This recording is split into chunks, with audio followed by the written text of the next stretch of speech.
Just ahead on American Black Journal, an important part of Detroit's Black history is being considered for a state historical marker, and organizers want your input. Plus, a Detroit filmmaker tackles the problem of bullying in his new short film. Don't go away. American Black Journal starts now. Masco Corporation is proud to manufacture innovative and environmentally friendly products for the home. Delta faucets, craft-made in Merillat cabinets, and Behr brand paints have all been designed with you in mind. Masco and its family of companies, serving Michigan communities since 1929. For nearly 100 years, Ally has been a part of Detroit, and we give back by volunteering and donating in our community. We have a commitment to diversity and increasing economic mobility in our hometown. At Ally, we're dedicated to doing it right every single day.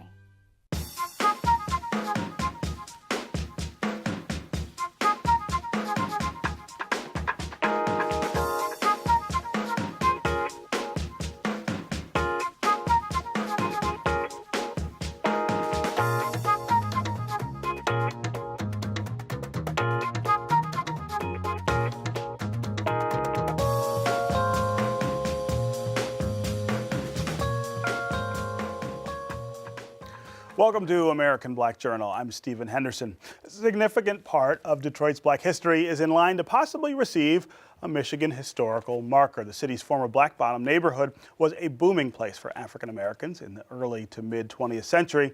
Located on the city's Near East Side, its main commercial strips were along Hastings and St. Antoine Streets.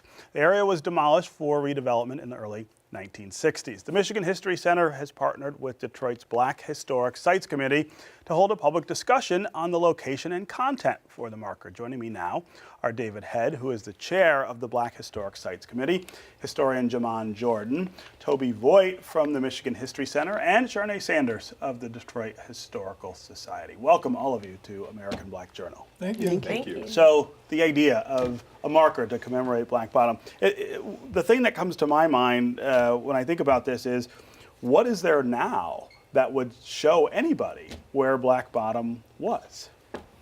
Well, I don't. There's a lot of places need to be addressed in that area. There's so much history there, and Jamon will bring that out. Mm-hmm. But let me first say, we all stand on the shoulders of giants, and I must share with the audience about our founder, Ernest C. Brown. Mm-hmm. In 1971, started the Black Historic Sites Committee, and I'm honored to be keeping it alive with our programming and our pop-up exhibits and our bus tours. And so, yeah. Yeah. So talk about the idea of this marker. What will it commemorate? Where should it go? This is the thing that we're going to discuss at this town hall. I'm going to hand the ball to Brother Jamon. Okay, he's the expert ahead, in it. He's also a member of the Black Historic Sites Committee. Yes, of course he is. And So we're discussing places and content of where the marker should be and what should be on the marker. So that hasn't been decided yet. Yeah. But the idea that Black Bottom receives a Michigan Historic marker is monumental. Yeah. Black Bottom is, of course, one of the most significant places in Michigan's history. Of course, Detroit's history, but Michigan's history is a culturally rich area, not just for African Americans, but for many people who migrated from Europe, the indigenous Native Americans who were already there before the French arrived. All of that rich history is a part of Black Bottom's history. So the fact that we're going to have a marker in somewhere in what that community was is highly important. Yeah. There are people who either don't know what Black Bottom was or have misconceptions about what it was. Let's give a sort of thumbnail history of the area. So, of course, Black Bottom, which wasn't originally named that for African Americans, of course, it was originally named that because of the rich dark soil. Yeah. The French named it Fond Noir, which of course is Black Bottom. And so they have farms that ran from the river through that area known as ribbon farms. And so we got some of those ribbon farm names. Jean Rivard is Rivard Street. Mm-hmm. Alexander Shane's farm is now Shane. And so we got a lot of that history there.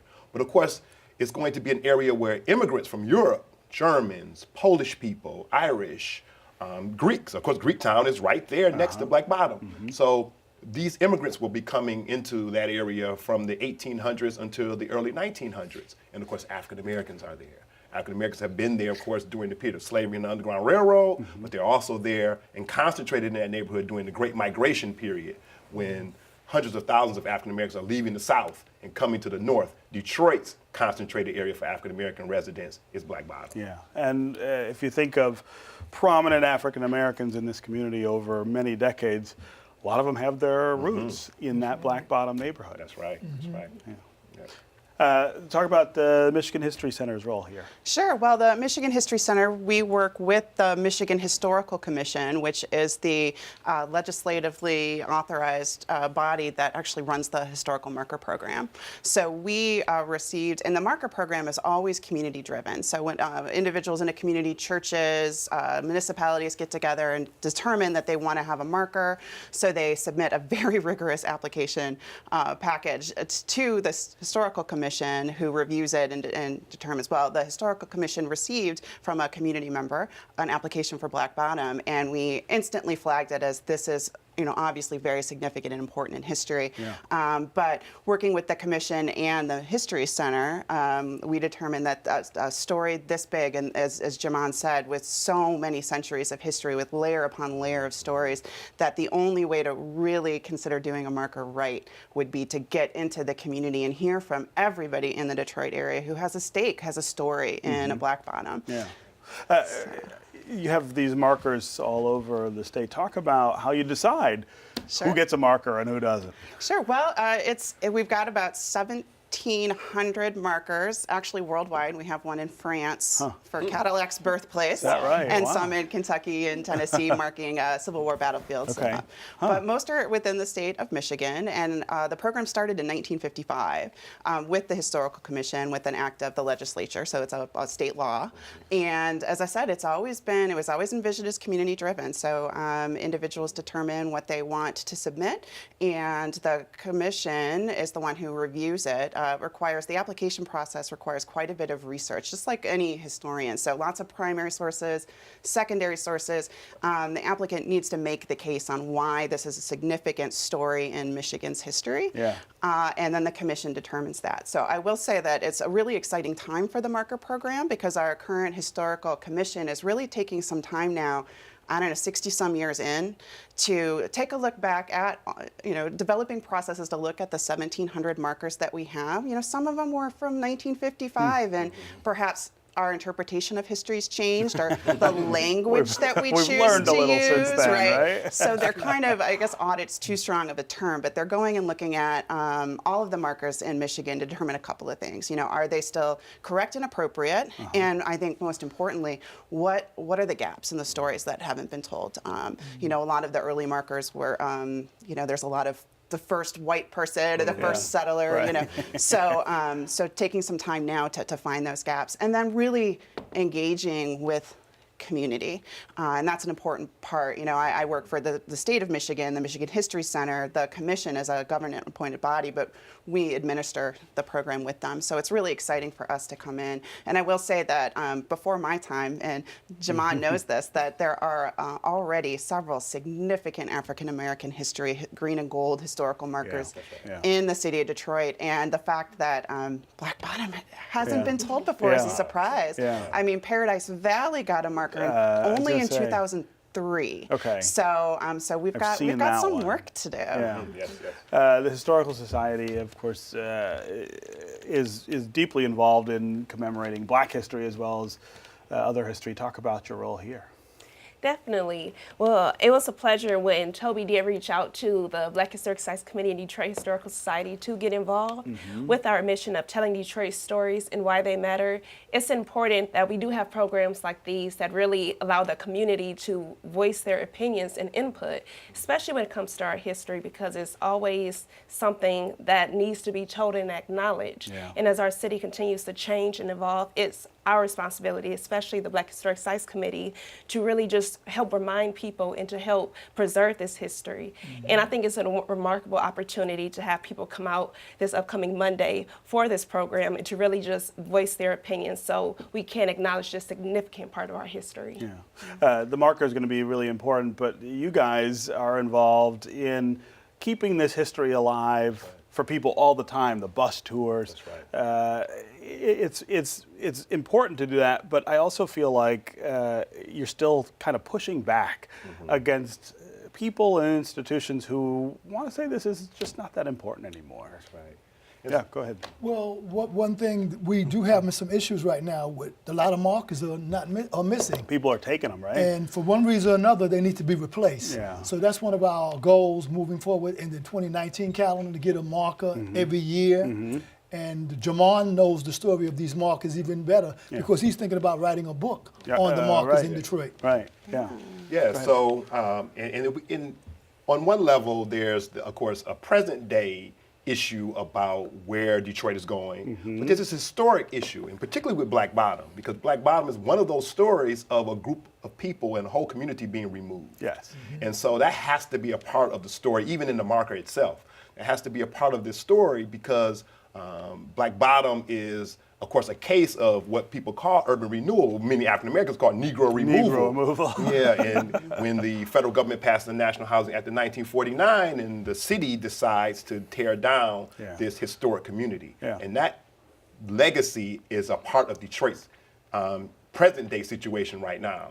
You can't talk about present day Detroit without talking about what happened to Black Bottom. Right. Are there places that you go on the tours that you feel like are stronger reminders of that than others? Yeah, so even in the Black Bottom area is the home site of Fannie Richards. Right. Fannie Richards, of course, is the first African-American public school teacher in the city of Detroit. She arrives here during the period when slavery and the Underground Railroad is an issue. And so she's here and she's going to pioneer or be one of the leaders of overturning racial segregation in the 1800s in the city of Detroit's public schools. Yeah. And so that's a part of that history. So it's residential, it's business, but it's also civil rights, Underground Railroad, activism, the building of institutions for African Americans. All of that can be traced in part to Black Bottom. Yeah. Okay, well, it's really exciting to think that we'll have a marker soon to commemorate all that, and people can come out and give their input about what should be on it.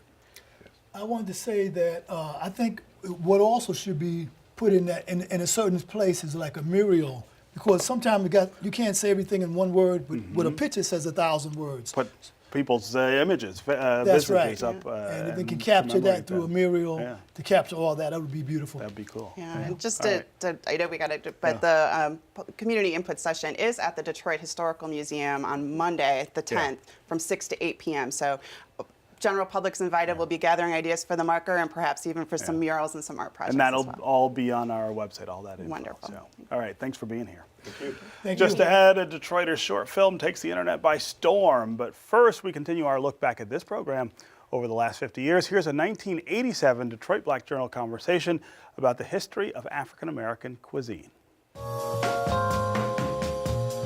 You decided to put some of the background of Afro-American cooking in a book, and we'll show the book a little bit later on, aspects of Afro-American cookery, because we play a large role not only in soul food, but in Creole cooking and Cajun cooking. And right there, I think we saw Hoppin' John, which is, of course, black-eyed peas and rice on the screen moments ago.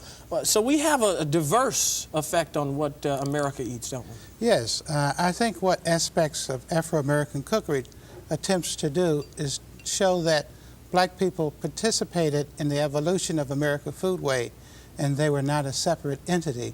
Soul food itself tend to me, and I guess to a lot of other people, suggest that black people foodway evolved separately. But during colonial times and up until present time, black people were an integral part in American foodways. What about the New Orleans and the Louisiana Cajun Creole part that we played in that? The part we played was improvising and improving upon some of the dishes that were brought to New Orleans. For instance, in the late 1700s, the Spanish brought jambalaya to New Orleans, and at that time it was cooked principally with only ham. But when the Creole cook worked with jambalaya, they included crab and chicken and shrimp, and a more appetizing Creole jambalaya came out of it as a result of that.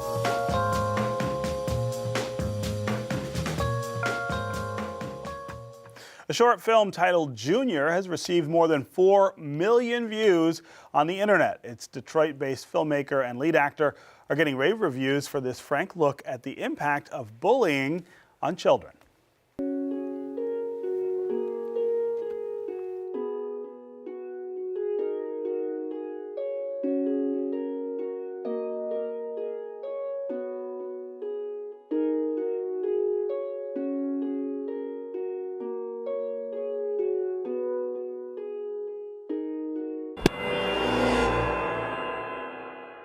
Oh, scary ass.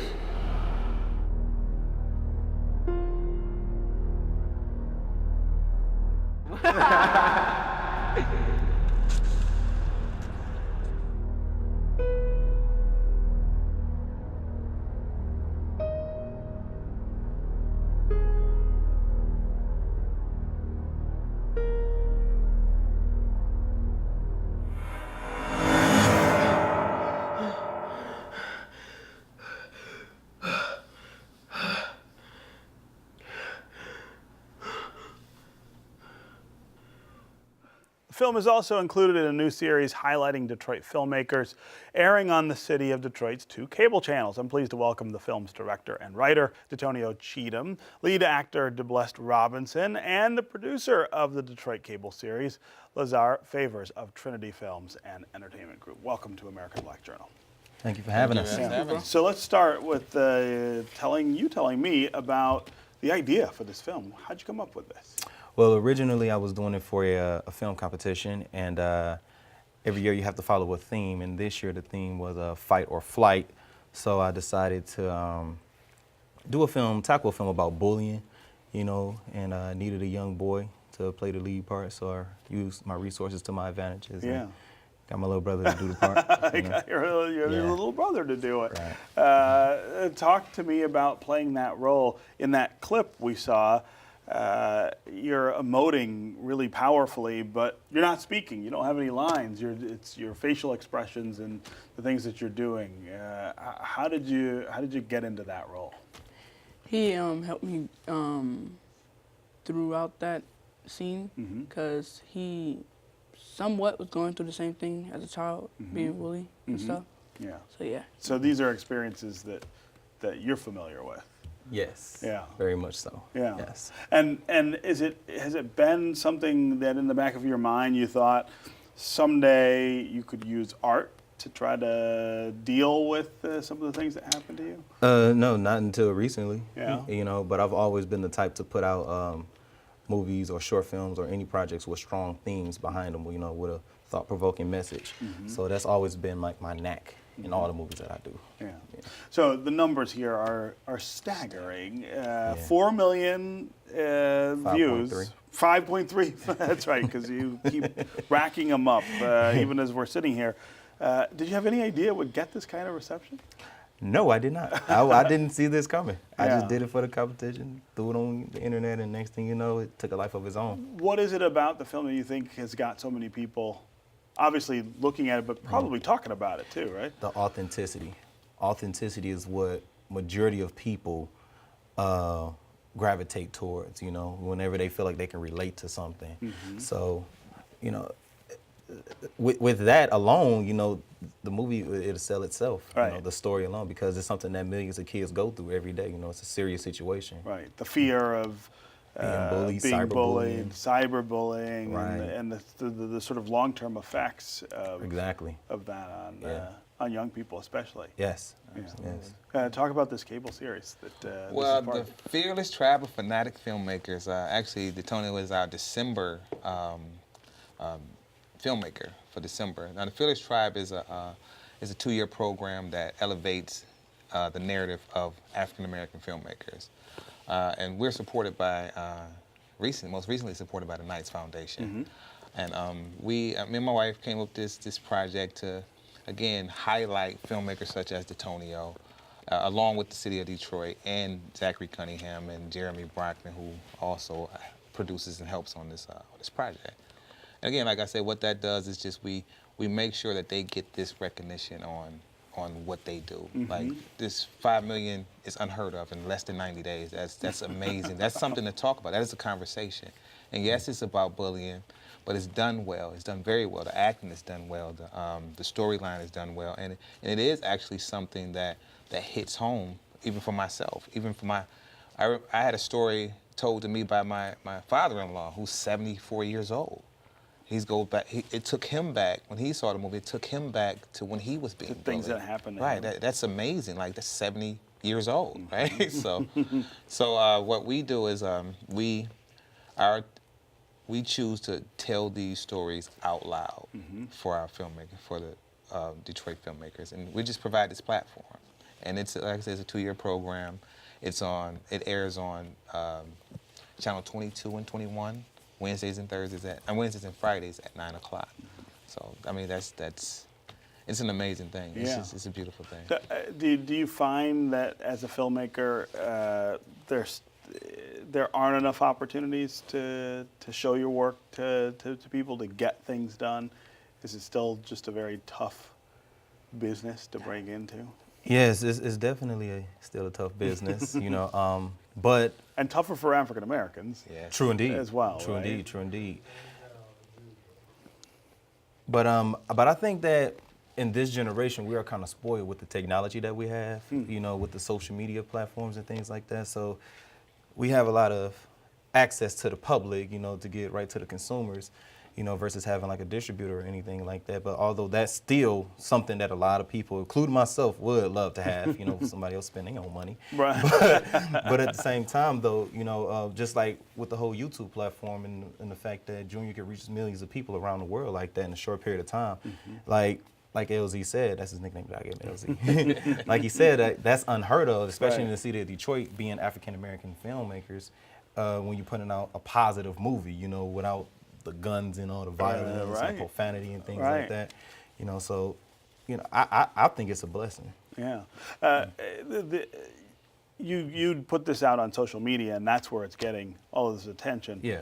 Do you think that would the film do better or as well if it was distributed another way, or is this now the best way to make sure that people are watching your work? Well, I wouldn't say that one way is the best way, you know, because if somebody else was to pick the movie up and they wanted to distribute it, you know, if the situation is looking right, then I don't see why it wouldn't work, you know, because YouTube is a platform of its own, of course, but there are still other platforms that can be reached as well. Sure, yeah. You know, so, but this is just one of many, you know, so there's a lot more to come from, you know, JCP Films, myself, The Bless, you know, and the film community in the city of Detroit, throughout the state of Michigan, actually. You know, so this was your first film. What do your friends say? Have they seen it? Yes, but I haven't. They haven't really been contacting me or anything No, about it. no, you haven't heard from a lot of people. Did you enjoy doing this? Yeah, I really did. Do you think you want to be an actor now? Still thinking about that? Yeah. I'll try. Yeah. Try hard enough. Yeah. To get to it. Yeah. I mean, the scene we saw is silent in the sense that there's no dialogue. Is it harder to coach actors to get messages across that way than with lines? Not for me. Not if I know that you already have it, which I knew that he had it because he's playing basically himself. Right. you know, his look is very authentic in the movie. When I decided that when I came up with the script, I knew it immediately. My brother's going to play this part, and I had to go and tell my mother, look, don't get his haircut. I said, don't get his haircut until we get this. Until we're done. Yeah, right? like, cause I need him to look scruffy. Big clothes, you know, some skinny, lanky kids. So I'm like, look, and I've been telling him, you know, throughout the whole entire shooting process, I told him that you are representing millions of kids that go through this. Like, I went through this. Like, there's a scene involving a knife and everything like that. Like, those are real things that I went through, you know, and I'm not the only one. So for it to be reaching this amount of people, it's all a blessing. To comment on some of the comments, I mean, he's getting professors, psychiatrists, teachers, young people between the age of 10 and 18. Like, he's getting a lot of different, and people are sharing their stories and absolutely speaking to what the film is doing for them, right? So, and again, that I think, I think we have this community of filmmakers who do great work, right? And I think partnering with who we're partnering with to make these stories come to life or bring these stories to the forefront is what's going to make sure that a movie like that gets seen by the masses. Gets seen by yeah, people. absolutely. We've partnered with the likes of a gentleman who's a global thought leader. His name is Everett Finley. We partner with the city of Detroit. We partner with Imagine Theaters. Imagine that, right? You know, so those are platforms that we built relationships with, that we contact, and that we're able to bring these things to those screens. You know, including the Marlene Bowl Theater. So this is a year-round thing, year-round process. And this gentleman, he's been real. You know, he has over 50, maybe 80 different films and short films and things that he does. He never puts that camera down. The camera's in the studio right now. Yeah, so, I saw him shooting. Right. Well, congratulations on the work, and thanks for being here. Thank you. That's our program for today. Thanks for watching. Go to AmericanBlackJournal.org to get more information about our guests and to check out a calendar of upcoming events. Plus, you can always connect with us on Facebook and on Twitter. We'll see you next time.